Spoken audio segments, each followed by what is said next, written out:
Hello friends, this is Akanksha Singh. Welcome you on YouTube channel way to JRF। ये है practice set number 2 और ये किसके लिए है? नेट JRF और UPHESC मीन्स नेट JRF के लिए और जो साथ में अभी असिस्टेंट प्रोफेसर का एग्ज़ाम होने वाला है उसके लिए।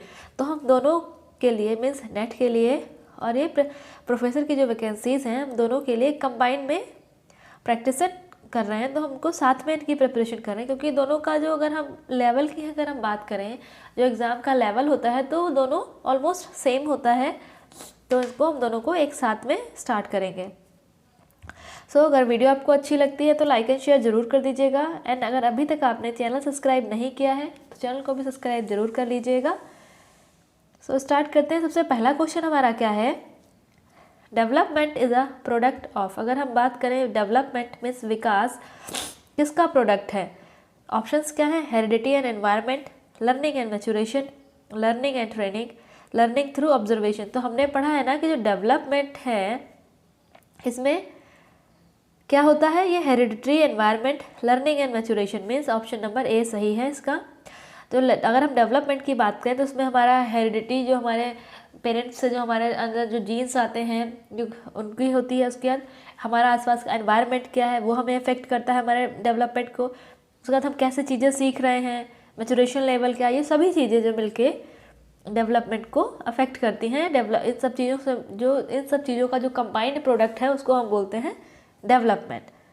नेक्स्ट क्वेश्चन आता है, the order of component of workers input given by Bretton is below. क्या order of component of workers, जो वर्कर्स हैं जब वो काम कर रहे हैं तो उनके काम करने का क्या कंपोनेंट है या उनके काम करने का ऑर्डर क्या है, ये जो ब्रेटन ने दिया है। तो ये ब्रेटन ने क्या बताया है कि जो वर्कर्स हैं उनके जो काम करने का जो सीक्वेंस है या जो जिस तरीके से वो काम करते हैं उनके जो कंपोनेंट्स हैं उनको अरेंज करना है। तो सबसे पहले आता है हमारा अफेक्टिव कंपोनेंट मीन्स अगर कोई वर्कर है वो कोई काम कर रहा है तो सबसे पहले ज़रूरी है कि उस काम से वो अफेक्ट हो, मीन्स वो काम वो क्यों करना चाहता है। उसके बाद अगर वो काम करना चाहता है तो फिर उसके बारे में हम कॉग्निटिव बात करेंगे कि अगर हम कोई काम अभी पहले तो हमें जैसे कोई एग्ज़ाम है, अभी कोई एग्ज़ाम आने वाला है तो हमें उसके बारे में हमारा उससे अटैचमेंट क्या है। लाइक अगर अभी हम बोलें कि असिस्टेंट प्रोफेसर का एग्ज़ाम है तो उसके बारे में हमें पता होना चाहिए, हमें अफेक्शन होना चाहिए उसके बारे में हमें कि हमें क्या करना है। उसके बाद फिर हम देखेंगे कि कैसे करना है तो हमारा कॉग्निशन होना चाहिए। उसके बाद टेम्पोरल, हमारे पास टाइम कितना है उसके अकॉर्डिंग। उसके बाद फिजिकल कंपोनेंट। तो ये आता है ऑप्शन नंबर बी जो है ये सही हो जाएगा। नेक्स्ट क्वेश्चन आता है, from which plant source gluten is derived. Gluten क्या है? तो ये ग्लूटेन एक प्रोटीन है और ग्लूटेन कौन से प्लांट सोर्स से मिलती है? तो ये मिलती है वीट से मीन्स गेहूँ से। जो वीट प्रोटीन होती है या जो गेहूँ की प्रोटीन होती है उसको हम बोलते हैं ग्लूटेन। फिर जो कॉर्न मीन्स मक्का, जो मक्का की प्रोटीन होती है उसको हम बोलते हैं जीन। ये राइस, तो आपको बताना है कि जो राइस की प्रोटीन होती है, जो राइस प्रोटीन होती है इसको क्या कहते हैं। इसका आंसर आपको कमेंट सेक्शन में देना है। उसके बाद है सोया, तो सोया प्रोटीन जो होती है उसको हम सोया प्रोटीन बोलते हैं। जो सोया से जो प्रोटीन मिलती है उसको हम सोया प्रोटीन बोलते हैं। राइस से कौन सी प्रोटीन मिलती है इसका आंसर आपको कमेंट सेक्शन में देना है। कॉर्न या मेज उससे जो प्रोटीन मिलती है उसको हम बोलते हैं जीन। और वीट से जो प्रोटीन मिलती है उसको हम बोलते हैं ग्लूटेन। नेक्स्ट क्वेश्चन आता है, in teaching home science which of the following laboratory experiences have important value. अगर हम होम साइंस की बात करें, होम साइंस कोई पढ़ा रहा है और वहाँ पे हमें बात करनी है कि जो लेबोरेटरी एक्सपीरियंसेस हैं तो वो कौन कौन से होते हैं। तो वो होते हैं participatory, experimental and productive experiences. तो ऑप्शन नंबर बी जो उसका है ये सही हो जाएगा। नेक्स्ट क्वेश्चन आता है, वुमेन एम्पावरमेंट डिनोट्स। जो वुमेन एम्पावरमेंट की अगर हम बात करें, महिला सशक्तिकरण, तो इसमें से कौन से पॉइंट हैं जो महिला सशक्तिकरण के बारे में बताते हैं, मीन्स वुमेन एम्पावरमेंट के बारे में बताते हैं। तो ऑप्शंस क्या क्या हैं? Freedom from house hold work, enable women to insist upon their rights and assert themselves, development of the ability for women to make appropriate decision, और hatred towards men। तो हमने बात की है कि वुमेन एम्पावरमेंट की, महिला सशक्तिकरण की। तो हमें क्या इसके मेन फोकस या मेन पॉइंट्स क्या हैं? एक तो ये जो वुमेन्स हैं उनको अपने राइट्स, उनको क्या करना चाहती हैं तो उनके राइट्स, उनको खुद लेने का अधिकार होना चाहिए। उसके बाद उनको अपने डिसीजंस लेने का अधिकार होना चाहिए। तो सेकंड और थर्ड ऑप्शन चाहिए सही है, मीन्स ऑप्शन नंबर बी जो है वो सही हो जाएगा। नेक्स्ट क्वेश्चन आता है assertion and reason. Milk is a complete food for infant, ये दिया है असर्शन, तो ये सही है, मीन्स असर्शन जो है वो तो सही है कि जो मिल्क है इन्फेंट की, अगर हम बात करें तो इन्फेंट को क्या फीड कराते हैं, मिल्क ही मिलता है उसको, तो मिल्क जो है वो इन्फेंट के लिए कंप्लीट फूड है। उसका रीज़न क्या दिया है, weaning should be started only after 8 month. तो हमने पढ़ा है कि वीनिंग कब से स्टार्ट हो जाती है, वीनिंग जो है वो 6 मंथ से स्टार्ट हो जाती है, तो ये हो जाएगा गलत। A is correct and R is incorrect. तो ऑप्शन नंबर ए जो है ये करेक्ट हो जाएगा कि ए जो है असर्शन जो है वो सही है और रीज़न जो है वो गलत दिया हुआ है। नेक्स्ट क्वेश्चन आता है which of the following governs the selection of needle. Means अगर निडल का सिलेक्शन करना है, सुई का चयन करना है, तो वो हम सुई का चयन किस तरीके से किया जाता है, तो उसके मीन्स क्या क्या फैक्टर्स हैं जो सुई की सिलेक्शन में हेल्प करते हैं। ऑप्शंस क्या है, type of thread, type of fabric, stitch length, tension of thread. तो अगर हम बात करते हैं निडल की सिलेक्शन की, तो जो टाइप ऑफ फैब्रिक है तो ये सबसे मेजर रोल प्ले करता है, किस टाइप का फैब्रिक है, किस तरीके का कपड़ा है, उसी तरीके से सुई जो है वो, अगर बहुत ज़्यादा फाइन कपड़ा है, बहुत हल्का फाइन कपड़ा है, तो उसके लिए जो निडल ली जाएगी वो भी बहुत फाइन और पतली वाली ली जाएगी, और कपड़ा अगर मोटा है, हैवी है, तो उसके लिए जो निडल होगी वो मोटी और मजबूत होगी। तो जो टाइप ऑफ फैब्रिक, जो कपड़े का टाइप है, ये सबसे ज़्यादा इफेक्ट करता है कि सुई जो है वो किस प्रकार की होगी। नेक्स्ट क्वेश्चन आता है assertion and reason. Biofortification is done to inhibit the natural enzymatic process and increase the shelf life. हमने फोर्टिफिकेशन का मीनिंग क्या पढ़ा है, फोर्टिफिकेशन मीन्स वैल्यू एडिशन। ऐसे ही जब आप क्वेश्चन पढ़ते हैं तो उसके टर्म्स को आप अगर आइडेंटिफाई कर लेते हैं तो क्वेश्चन आपके लिए बहुत ईजी हो जाता है। ऐसे हमने क्या पढ़ा, biofortification, fortification means value addition, और यहाँ पे क्या दे रखा है, इनहिबिट करते हैं नेचुरल एंजाइमेटिक प्रोसेस और इंक्रीज करते हैं सेल्फ लाइफ। तो ऐसा कुछ नहीं है, सेल्फ लाइफ इंक्रीज करने के लिए हम प्रिजर्वेशन करते हैं, फोर्टिफिकेशन हम वैल्यू एडिशन के लिए करते हैं, तो ये गलत हो जाएगा। It changes the nutritive content of food which delays the ripening process. Fortification जो है वो न्यूट्रिटिव कंटेंट को चेंज नहीं करता है, जो न्यूट्रिटिव वैल्यू है इनको इम्प्रूव करता है। और उसके बाद ये है delay the ripening process. Ripening process जो है ये नेचुरल प्रोसेस है, तो हमने पढ़ा ना इथेफ्रोन, कैल्शियम कार्बाइड, ये सब चीज़ें यूज़ होती हैं राइपनिंग के लिए। बट अगर हमने यहाँ पे bio fortification, bio means natural, तो हम बात कर रहे हैं नेचुरल फोर्टिफिकेशन की, तो वहाँ पे हम राइपनिंग प्रोसेस, हमने ऊपर ही पढ़ाई की हमें सेल्फ लाइफ को इंक्रीज या इनिबिट नहीं करना है, कोई भी जो एंजाइमेटिक प्रोसेस है उसको डिक्रीज या इनिबिट नहीं करना है, तो ये राइपनिंग भी नेचुरल प्रोसेस है, तो इसको भी डिले नहीं किया जाता है। तो ये बोथ जो है ये both are false. Option number D जो है सही हो जाएगा। नेक्स्ट क्वेश्चन आता है question number 9।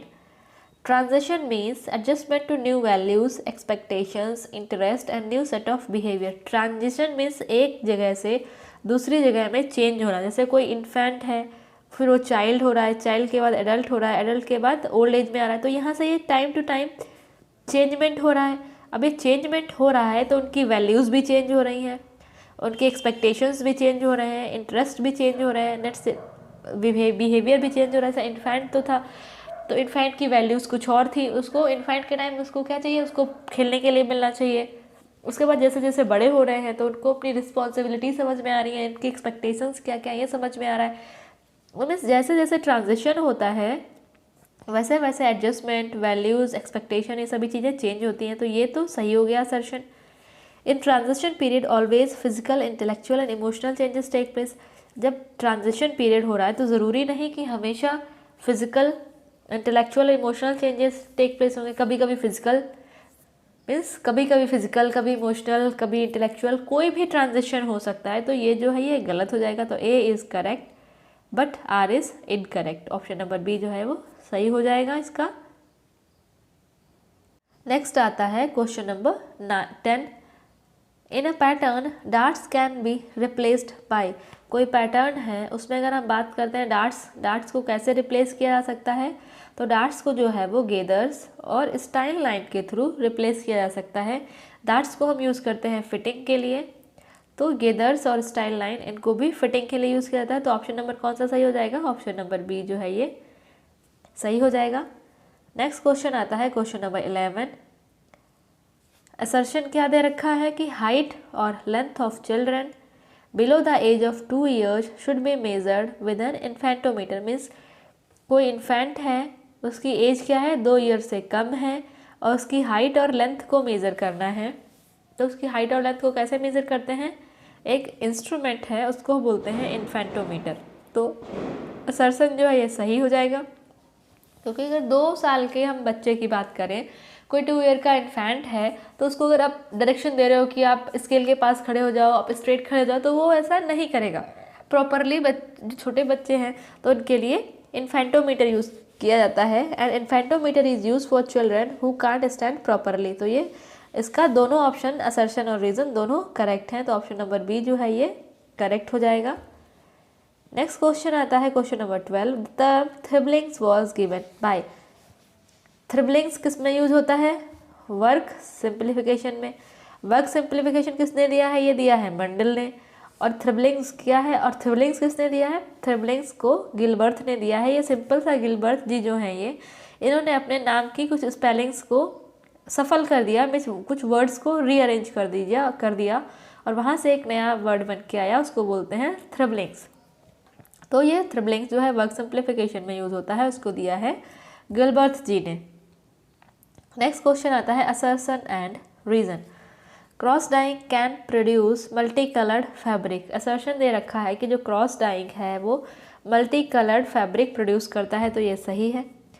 2 or more fibre types in a fabric accept a different type of dye, ये भी सही है। लाइक अगर कोई क्लॉथ है, ये फैब्रिक है, ये कॉटन और वूल को मिक्स करके बनाया गया है, ठीक है। ये कॉटन और क्रॉस मतलब 2 टाइप के फैब्रिक, मीन्स इसमें 2 टाइप के फाइबर यूज़ किया, कॉटन और वूल को मिला के, कॉटन और वूल के फाइबर यूज़ करके एक फैब्रिक बनाया। उसके बाद इसको डाई करना है, ये डाई बात है, इसमें अब डाई है। अब इसमें हम कपड़े को जब डाई करेंगे तो कपड़े में तो हमारे पास 2 टाइप के फाइबर अवेलेबल हैं, कॉटन है, वूल है।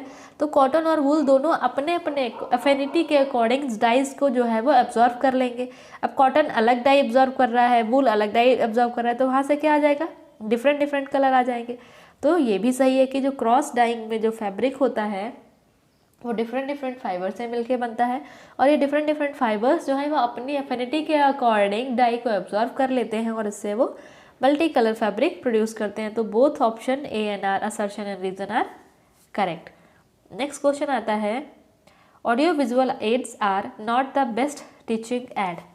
तो ये ऐसे ही गलत हो गया। हमने पढ़ा है कि हमारी टीचिंग के लिए जो ऑडियो विजुअल एड्स होते हैं वो बेस्ट एड होते हैं, तो ये यहाँ पे क्या बोला है कि नॉट, तो ये गलत हो गया, असर्शन तो हमारा गलत हो गया। It is not, in reality there is no best teaching aid, it all depends upon the situation on which aids are use, तो ये भी सही है।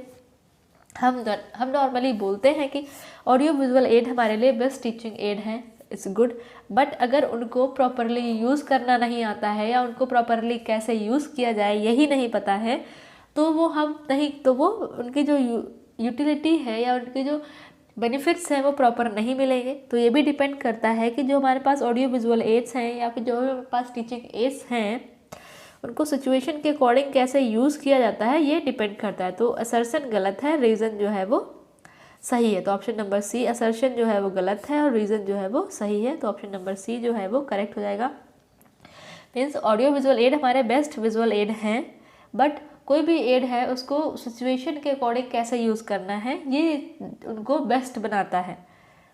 नेक्स्ट क्वेश्चन है which among the following are the neutral colours. हमने यहाँ पे पढ़ा है एक न्यूट्रल और एक नेचुरल। नेचुरल मीन्स प्राकृतिक, यहाँ पे हम बात कर रहे हैं न्यूट्रल। न्यूट्रल होते हैं ब्लैक और वाइट, जो ब्लैक और वाइट कलर्स होते हैं वो होते हैं न्यूट्रल। तो ऑप्शन नंबर डी जो है सही है। और अगर हम जब बात करते हैं नेचुरल कलर की तो वहाँ पे आते हैं प्राइमरी कलर्स, जैसे रेड है ये प्राइमरी कलर है, ग्रीन जो है ये सेकेंडरी कलर है। मीन्स जब प्राइमरी और प्राइमरी कलर मिलता है तो बनता है सेकेंडरी कलर, फिर प्राइमरी और सेकेंडरी कलर मिलके बनाते हैं टर्शरी कलर। और यहाँ पे हम बात कर रहे हैं न्यूट्रल कलर, जो टिंट्स और शेड्स बनाते हैं वो होते हैं ब्लैक एंड वाइट। ब्लैक और वाइट होते हैं न्यूट्रल कलर्स। और अगर कलर स्कीम और कलर व्हील के बारे में आपको डिटेल में पढ़ना है तो इसका वीडियो चैनल पे अवेलेबल है, जिसका लिंक आपको ऊपर आई बटन पे मिल जाएगा, तो आप यहाँ से भी उसको आराम से चेक कर सकते हैं। तो आप यहाँ से उसको ज़रूर चेक करिएगा आई बटन से। नेक्स्ट क्वेश्चन आता है, deliberate manipulation of people's belief, values and behavior through words, gesture, image is known as। Means जो भी वैल्यूज़ हैं, बिहेवियर हैं, वर्ड्स हैं, जेस्चर हैं, इमेजेस हैं, इन चीज़ों के थ्रू जो भी पर्सन हैं उनमें उनके जो बिहेवियर हैं उनको चेंज करना, उसको क्या कहते हैं। हमने कम्युनिकेशन में हमने पढ़ा है कि क्या हम कम्युनिकेशन का मेन एम क्या होता है कि जो भी पर्सन है उनमें पॉजिटिव, उनके बिहेवियर में पॉजिटिव चेंज लाना, उनके एटीट्यूड में पॉजिटिव चेंज लाना। और वो हम कैसे लाते हैं? थ्रू कम्युनिकेशन, उनसे बात करके। और यहाँ पे भी वही दे रखा है कि जो पर्सन है उनकी बिलीफ है, जो वैल्यूज़ हैं, बिहेवियर हैं, इनको चेंज करना है पॉजिटिव वे में। थ्रू वर्ड्स हो सकते हैं, जेस्चर, इमेजेस। इसको क्या कहते हैं? इसको हम कहते हैं प्रोपेगेंडा। Propaganda means communication. तो यहाँ पे अगर कम्युनिकेशन दिया होता तो हम कम्युनिकेशन सेलेक्ट करते हैं, बट यहाँ पे प्रोपेगेंडा, दोनों का मीनिंग कम्युनिकेशन ही होता है। मीन्स जो भी पर्सन है उनके जो बिलीव्स हैं, उनके जो वैल्यूज़ हैं, उनका जो बिहेवियर है, उसको पॉजिटिव डायरेक्शन में चेंज करना है। तो वो थ्रू इमेजेस हैं, वर्ड्स हैं, जेस्चर है, तो उसको क्या बोलते हैं? उसको बोलते हैं प्रोपेगेंडा। तो आपके लिए क्वेश्चन ये था कि जो राइस होता है, राइस में कौन सी प्रोटीन होती है? तो इसका आंसर आपको कमेंट सेक्शन में देना है कि राइस में कौन सी प्रोटीन पाई जाती है। नेक्स्ट क्वेश्चन आता है, give the correct sequence of the enzymatic browning occurring in fruit cut. देखो, एंजाइमेटिक ब्राउनिंग की बात कर रहे हैं जब फ्रूट को कट करते हैं। मीन्स फ्रूट को कट करना ये सबसे पहला स्टेप हो जाएगा। तो सबसे पहला स्टेप क्या है? फ्रूट को कट करना। Means fifth. तो फिफ्थ किस में है? डी में तो नहीं है, तो ऐसे ही एलिमिनेट हो गया। तो बचे कौन से? ये 3। उसके बाद क्या दिया है कि ब्राउनिंग अकर हो रहा है। और ब्राउनिंग किसकी वजह से होता है? मेलानिन की वजह से होता है। मेलानिन फॉर्मेशन जब होता है तब होती है ब्राउनिंग। तो फ्रूट कट हो रहा है, ये इसकी फर्स्ट स्टेप है। उसमें हो क्या रहा है? फाइनल क्या हो रहा है उसमें? फाइनल उसमें हो रहा है ब्राउनिंग, तो मेलानिन फॉर्मेशन। तो ये हो जाएगा लास्ट में, थर्ड नंबर में मेलानिन फॉर्मेशन, फर्स्ट में आएगा फ्रूट कट। तो उसका ऑप्शन नंबर जो ए है ये सही हो जाएगा। मीन्स पहले फ्रूट को कट करेंगे, जब वो कट होगा फ्रूट तो उसमें जो पॉलीफेनॉल्स हैं वो एयर के कांटेक्ट में आएंगे। जब एयर के कांटेक्ट में आएंगे तो डोपा का फॉर्मेशन होगा। जब डोपा का फॉर्मेशन होगा उसके बाद अर्थिक्विनोन्स का फॉर्मेशन होगा और लास्ट में मेलानिन का फॉर्मेशन होगा। और मेलानिन से फ्रूट में ब्राउन कलर आता है। नेक्स्ट क्वेश्चन आता है, which of the following are visual aid. इनमें से विजुअल एड्स कौन कौन से हैं? ऑप्शंस क्या हैं? Black board, poster, public address system and flash card. तो अगर हम बात करें विजुअल मीन्स ऐसे एड्स जिनको हम देख सकते हैं। तो जो पब्लिक एड्रेस सिस्टम है ये ऑडियो एड है। तो फर्स्ट, सेकेंड और fourth option, first, second and fourth, B option जो है वो करेक्ट हो जाएगा। पब्लिक एड्रेस सिस्टम आपने सुना होगा कि अनाउंसमेंट के थ्रू लोगों में अवेयरनेस क्रिएट करना। अगर हमें याद होगा तो अब जब कोविड का जो फर्स्ट वेव या जब कोविड स्टार्ट हुआ था उस टाइम ज़्यादा से ज़्यादा लोगों को अवेयर करने के लिए अनाउंस किए जाते थे। अनाउंसमेंट होता था कि आपको घर में रहना है और सैनिटाइज करना है, हैंड वॉश करना है, ये सब। तो ये था पब्लिक एड्रेस सिस्टम। ये था हमारा कैसा था? ऑडियो था। और यहाँ पे हम बात कर रहे हैं विजुअल एड्स की। तो ब्लैक बोर्ड, पोस्टर्स और फ्लैश कार्ड, ये जो है ये होते हैं विजुअल एड्स। नेक्स्ट क्वेश्चन आता है, the combination of vertical, horizontal and diagonal line produces form. बात क्या की हमने? Vertical, horizontal and diagonal line. तो इन तीनों लाइन से क्या बन गया? ये बन गया ट्रायंगल। तब जब वर्टिकल, हॉरिजॉन्टल और डायगोनल लाइन एक साथ मिलती हैं तो क्या बनता है? तो बनता है ट्रायंगल। ये एक टाइप का फॉर्म है। हमने किस में पढ़ा? ये हमने principles design elements of arts में पढ़ा है। तो ये फॉर्म जो है ये आर्ट का एक एलिमेंट है। नेक्स्ट क्वेश्चन आता है, right the sequential order of the stages of family cycle. जो फैमिली साइकिल है उसमें कौन कौन से स्टेजेस आती हैं, उन स्टेज का जो है वो सीक्वेंस में उनकी सिक्वेंशियल ऑर्डर उनका बताना है। तो सबसे पहले क्या होता है? कोई भी फैमिली अगर बनती है तो सबसे पहले उसमें क्या होता है? कोई भी चीज़ सबसे पहले बनती है तो उसमें क्या होता है? इस्टेब्लिशमेंट होता है। तो जो सबसे पहली स्टेज होती है वो होती है इस्टेब्लिशमेंट स्टेज। तो इस्टेब्लिशमेंट जैसे न्यू कपल की शादी हुई, वो सेटअप हो रहा है, तो वो क्या हो रहा है, इस्टेब्लिशमेंट। उसके बाद चाइल्ड रियरिंग स्टेज आती है। जब चाइल्ड रियरिंग स्टेज आ रही है तो फैमिली जो है वो एक्सपैंड कर रही है, क्योंकि पहले सिर्फ कपल्स थे, अब उनके बच्चे हो रहे हैं, तो फैमिली में जो मेंबर्स हैं वो बढ़ रहे हैं, मीन्स फैमिली जो है वो एक्सपैंड कर रही है, जो फैमिली एक्सपैंड कर रही है। उसके बाद जो कपल थे, उनके जो बच्चे थे, उनका एजुकेशन हो गया, वो सेटल हो गए मीन्स वो अपनी फैमिली के साथ अलग सेटल हो गए, तो फैमिली जो है वो फिर से श्रिंक हो गई और इम्पिटीनेस आ गया। तो ऑप्शन नंबर जो ए है, ये बी ऑप्शन जो है इसका ये सही है।